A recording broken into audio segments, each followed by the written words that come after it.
I'm Sandy Moon, the Executive Director of the Punta Gorda Historical Society, and we're here today at the beautiful History Park.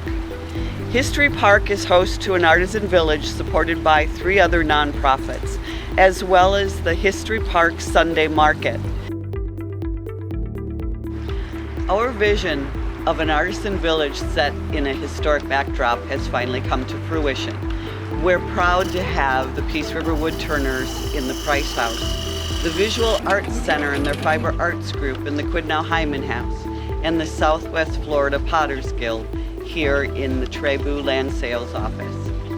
We are so appreciative of the community support that we've received during our Music in the Park events, which are hosted this year, November through May, the 2nd and 4th Wednesdays of the month.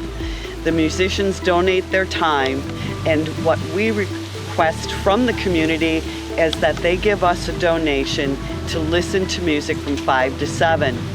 Those donations help support each and every one of these buildings with their maintenance and repair.